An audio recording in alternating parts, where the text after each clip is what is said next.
एक चीज बताओ मुझे, कोई एक इंसान है तुम्हारी लाइफ में, कलीग, रिलेटिव या वो दोस्त जो हर पार्टी में सबका अटेंशन लेता है, जिसको देख के तुम्हारे अंदर एक अजीब सी फीलिंग आती है, इरिटेशन, जजमेंट, शायद थोड़ी सी नफरत भी। तुम कहते हो यार ये बंदा बहुत एरोगेंट है, या इसको देखो कितना शो ऑफ करता है, या ये लड़की इतनी नीडी क्यों है, हमेशा ड्रामा। और तुम सोचते हो ये एक नॉर्मल ऑब्जर्वेशन है, लॉजिकल, बेस्ड ऑन फैक्ट्स। लेकिन मैं आज तुम्हें कुछ ऐसा बताने वाला हूं जो शायद तुम्हारे साथ पूरी रात रुके, जो तुम्हें मिरर के सामने खड़ा कर देगा, लिटरली। क्योंकि कार्ल यंग ने एक चीज डिस्कवर की थी, एक साइकोलॉजिकल मैकेनिज्म जो हम सब में चलता है हर वक्त, और हम में से ज्यादातर लोग कभी नोटिस भी नहीं करते। उसने इसका नाम दिया था प्रोजेक्शन। और प्रोजेक्शन का मतलब सिर्फ ये नहीं कि तुम दूसरों में अपनी बुराइयां देखते हो, नो, ये बहुत ज्यादा डीप है, बहुत ज्यादा डिस्टर्बिंग है, और ऑनेस्टली बहुत ज्यादा फैसिनेटिंग भी। तो आज हम एक ऐसी चीज पे बात करेंगे जिसे दुनिया का कोई भी साइकोलॉजी टेक्स्ट बुक इतनी सीधी भाषा में नहीं समझाता। हम बात करेंगे मिरर इफेक्ट की, उस चीज की जो तुम दूसरों में देखते हो, और उस चीज की जो वो एक्चुअली तुम्हारे बारे में रिवील करती है। रुको मत, ये तुम भी देखो अपने लिए। आज के इस वीडियो के बाद जब भी कोई तुम्हें इरिटेट करेगा, तुम्हारा पहला रिएक्शन ये क्या कर रहा है नहीं होगा। तुम्हारा पहला क्वेश्चन होगा, ये मुझे क्यों इरिटेट कर रहा है।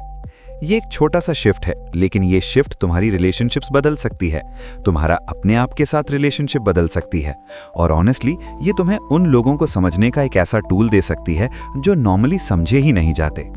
हम बात करेंगे कार्ल यंग के एक रेवोल्यूशनरी काम की, मैन एंड हिज सिंबल्स, एक ऐसी बुक जो 1964 में पब्लिश हुई थी, लेकिन 2025 में इस सोशल मीडिया, इस कंपैरिजन कल्चर, इस नॉन स्टॉप जजमेंट के ज़माने में ये पहले से ज़्यादा रेलेवेंट है। मैं तुम्हें 3 चीज़ें समझाऊंगा आज। पहली, शैडो क्या होता है और ये कैसे बनता है तुम्हारे अंदर। दूसरी, प्रोजेक्शन एग्जैक्टली कैसे काम करता है, स्टेप बाय स्टेप। और तीसरी, मिरर इफेक्ट क्या है और इसको यूज करके तुम एक्चुअली खुद को बेटर समझ सकते हो। सीधा पॉइंट पे आते हैं। सोचो अपनी चाइल्डहुड को। तुम्हारे घर में, तुम्हारी स्कूल में कुछ चीजें थी जो अलाउड नहीं थी, ना लिटरली बैन थी, लेकिन अनस्पोकन रूल्स थी। ज्यादा इमोशनल मत हो, सीधे रहो, खुद को इंपॉर्टेंट मत समझो, दूसरों से कंपीट मत करो, नीडी मत बनो। और तुम क्या करते थे? तुम वो चीजें, वो फीलिंग्स, वो डिजायर्स, वो पार्ट्स ऑफ योर सेल्फ जो एक्सेप्टेबल नहीं थे, तुम उन्हें दबा देते थे, पुश कर देते थे अंदर कहीं। सोसाइटी ने अप्रूव नहीं किया तो तुमने अप्रूव नहीं किया। कार्ल यंग ने इस हिडन सेल्फ को एक नाम दिया, द शैडो। शैडो वो सब कुछ है जो तुमने अपने आप के बारे में कबूल नहीं किया, वो एंगर जो तुमने हमेशा कंट्रोल की, वो एम्बिशन जो तुमने ग्रीडी होना कह के दबाई, वो वल्नरेबिलिटी जिसे तुमने वीकनेस समझा, वो नीडी फीलिंग जिसे तुमने पैथेटिक कह के अंदर ढकेल दिया। लेकिन यहाँ एक ट्विस्ट है, जो चीज तुम दबा देते हो वो खत्म नहीं होती, वो सिर्फ डिसअपियर नहीं होती। शैडो वहां ही रहता है, तुम्हारे अनकॉन्शियस में, ग्रोइंग, वेटिंग और eventually finding a way out. और ये वे आउट बहुत इंटरेस्टिंग होता है। तुम डायरेक्टली अपना शैडो नहीं देख सकते, अगर देख पाते तो वो शैडो ना होता। तुम उसे डायरेक्टली फेस करना नहीं चाहते, तो क्या होता है, तुम्हारा अनकॉन्शियस माइंड एक जुगाड़ लाता है, एक शॉर्टकट, एक बहाना। ये वो चीज ढूंढता है बाहर, दूसरे लोगों में, जहां वो सप्रेस करके रखी चीज एक्चुअली एग्जिस्ट करती है, और फिर वो उस चीज को बाहर देखता है, जज करता है, कंडेम करता है, नफरत करता है। यही है प्रोजेक्शन। तो सोच लो, जब तुम किसी को एरोगेंट कहते हो, क्या तुम एक्चुअली किसी और की चीज देख रहे हो, या कोई ऐसी चीज जो तुम्हारे अंदर है, जो तुमने कभी अलाउंस नहीं दी, वो तुम्हारी खिड़की से बाहर झांक रही है। प्रोजेक्शन को प्रॉपर्ली समझना हो तो पहले ये समझो कि ये कोई वीकनेस नहीं है, ये एक साइकोलॉजिकल डिफेंस मैकेनिज्म है। मतलब ये तुम्हारा ब्रेन तुम्हें प्रोटेक्ट करने के लिए करता है। इसको ब्लेम नहीं करना, लेकिन इसको इग्नोर भी नहीं करना। यहाँ एक रियल एग्जाम्पल लेते हैं। तुम्हारे ऑफिस में एक बंदा है, वो अपने अचीवमेंट्स के बारे में ओपनली बात करता है, क्लाइंट कॉल पे वो बोल्डली अपनी आइडियाज प्रेजेंट करता है, प्रमोशंस का क्रेडिट ओपनली लेता है, और तुम जब भी ये बंदा कुछ ऐसा करता है, अंदर ही अंदर एक इरिटेशन फील करते हो। कितना शो ऑफ करता है यार ये। लेकिन रुको, सोचते हैं दूसरी तरफ। क्या तुम्हारा कभी मन किया था कि तुम अपने अचीवमेंट्स के बारे में खुल के बात करो? क्या कभी तुम्हारा दिल किया था कि अपना काम बोल्डली प्रेजेंट करो, क्रेडिट लो, स्पॉटलाइट में खड़े हो? लेकिन तुमने किया नहीं, या तो फियर से, या कंडीशनिंग से, या क्योंकि किसी ने कहा था कि अपना मुंह खुद मत खोलो। वो डिजायर, वो I want to be seen वाली फीलिंग, वो तुम्हारे अंदर है, लेकिन तुमने उसे दबा के रखा है क्योंकि उन्होंने तुम पे ये लेबल लगाते हुए था कि ऐसा करना एरोगेंट है। तो तुमने अपनी खुद की एम्बिशन को, अपनी विजिबिलिटी को अपने शैडो में ढकेल दिया। और अब जब वो बंदा वही करता है जो तुम्हारे अंदर का इंसान एक्चुअली करना चाहता है, तुम्हारा शैडो रिएक्ट करता है, उस बंदे में नहीं, अपने अंदर से। ये प्रोजेक्शन है। यंग ने कहा था, everything that irritates us about others can lead us to an understanding of ourselves. मतलब दूसरा इंसान सिर्फ एक ट्रिगर है, असल रिएक्शन तुम्हारे अंदर से आ रहा है। अब एक और लेयर लेते हैं। सिर्फ नेगेटिव ट्रेट्स ही प्रोजेक्ट नहीं होते। यंग ने यह भी बताया, पॉजिटिव प्रोजेक्शन भी होता है। कभी कभी तुम किसी में इतना ब्रिलियंट, इतना केपेबल, इतना स्पेशल देखते हो जबकि वो नॉर्मल इंसान है, क्योंकि वो कुछ ऐसी क्वालिटीज रिप्रेजेंट करता है जो तुम्हारे अंदर हैं लेकिन तुमने एक्नॉलेज नहीं की। ये भी प्रोजेक्शन है। ये इसलिए इंपॉर्टेंट है क्योंकि जब तुम किसी से डीपली इंस्पायर होते हो या किसी पे बहुत ज्यादा डिपेंड करने लगते हो या किसी को ऐसा सेवियर बना देते हो जैसे उसके बिना तुम्हारी जिंदगी खत्म हो जाएगी, वहां भी शैडो काम कर रहा होता है, सिर्फ ऑपोजिट डायरेक्शन में। और फिर जब वो इंसान नॉर्मल निकलता है, वो परफेक्ट नहीं होता, तुम डिसअपॉइंटेड फील करते हो, बिट्रेड फील करते हो, जबकि एक्चुअली तुम्हारा प्रोजेक्शन ही टूट गया था। वो इंसान नहीं बदला, तुम्हारी इमेज बदली। ये टॉक्सिक रिलेशनशिप्स के पीछे का एक बड़ा रीजन है।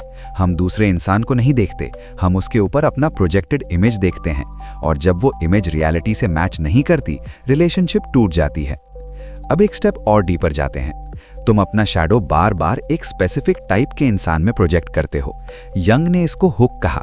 मतलब सिर्फ कोई भी चीज प्रोजेक्ट नहीं होती, सिर्फ वही ट्रिगर होता है जो तुम्हारे स्पेसिफिक शैडो पीस से मैच करता हो। इसका मतलब यह है कि अगर तुम नोटिस करो, बार बार सेम टाइप के लोग तुम्हें इरिटेट करते हैं, same quality, same behaviour, same personality trait, ये कोइंसिडेंस नहीं है। वो क्वालिटी तुम्हारी कोई चीज है जो तुमने एक्सेप्ट नहीं की। बार बार वही चीज दिखना, वही इरिटेशन फील करना, ये तुम्हारा अनकॉन्शियस तुम्हें कुछ बताना चाह रहा है। अब मैं वो चीज बोलने वाला हूं जिसके लिए ये पूरा वीडियो बना है। दुनिया ने हमें सिखाया है लोग तुम्हारे बारे में क्या सोचते हैं वो मैटर नहीं करता, और एक हिसाब से ये सच भी है, लेकिन एक और हिसाब से ये पूरी पिक्चर नहीं है। क्योंकि अगर ये सच होता कि दूसरों की राय मैटर नहीं करती, तो हम प्रोजेक्शन क्यों करते हैं? क्यों हम अपना टाइम और एनर्जी दूसरों को जज करने में लगाते हैं? सोचते हैं एक सेकंड के लिए, तुम रफली कितना टाइम स्पेंड करते हो डेली मेंटली किसी को जज करते हुए, किसी की किसी बात पे इरिटेट होते हुए, किसी के बारे में किसी और से बात करते हुए? और अब सोचते हैं कि अगर ये सब प्रोजेक्शन है, तो एक्चुअली तुम कितना टाइम अपने अंदर के सप्रेस्ड पार्ट्स पे स्पेंड कर रहे हो? अपनी नीडी साइड पे, अपनी एम्बिशियस साइड पे, अपनी एंग्री साइड पे, अपनी फियरफुल साइड पे? ये वो ट्विस्ट है। तुम्हारा जजमेंट ऑफ अदर्स वो एक्चुअली तुम्हारी ऑटोबायोग्राफी है। जब तुम किसी को वीक कहते हो, तुम्हारा शैडो अपनी वीकनेस से डरा हुआ है। जब तुम किसी को डेस्परेट कहते हो, तुम्हारा शैडो अपनी डिजायर्स को शेमफुल मानता है। जब तुम किसी को सेल्फिश कहते हो, तुम्हारा शैडो अपनी नीड्स को अलाउ नहीं कर रहा। तुम्हारी हर बड़ी इरिटेशन एक क्लू है, एक मैप है जो सीधा तुम्हारे शैडो की तरफ पॉइंट करता है।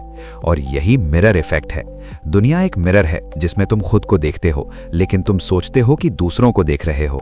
The most emotionally mature people on earth वो लोग नहीं जो जज करना बंद कर लेते हैं, वो लोग हैं जो नोटिस करते हैं जब वो जज करते हैं, और फिर अंदर जाके पूछते हैं कि ये मुझे क्यों ट्रिगर कर रहा है।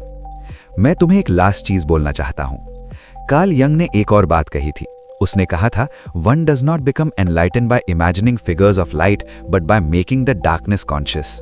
मतलब अगर तुम बेटर इंसान बनना चाहते हो तो अपनी लाइट को और बढ़ाने की जरूरत नहीं, अपनी डार्कनेस को देखने की जरूरत है, अपने शैडो को फेस करने की जरूरत है। वो चीजें जो तुमने अंदर ढकेल दी हैं वो वापस लानी है। क्योंकि जब तक तुम्हारा शैडो अनकॉन्शियस रहता है, वो तुम्हें कंट्रोल करता है। तुम जज करते रहते हो, तुम प्रोजेक्ट करते रहते हो, तुम बार बार सेम टाइप के टॉक्सिक सिचुएशंस में जाते हो और तुम समझ नहीं पाते क्यों। जब तुम अपने शैडो को कॉन्शियस बनाते हो तो वो कंट्रोल खत्म हो जाता है, वो इरिटेशन डिसॉल्व होने लगती है, वो जजमेंट क्वाइटर हो जाता है। वो मिरर जो पहले तुम्हें दूसरा दिखाता था, अब तुम्हें एक्चुअली खुद को दिखाता है। और यही तो सेल्फ अवेयरनेस है, यही हीलिंग है।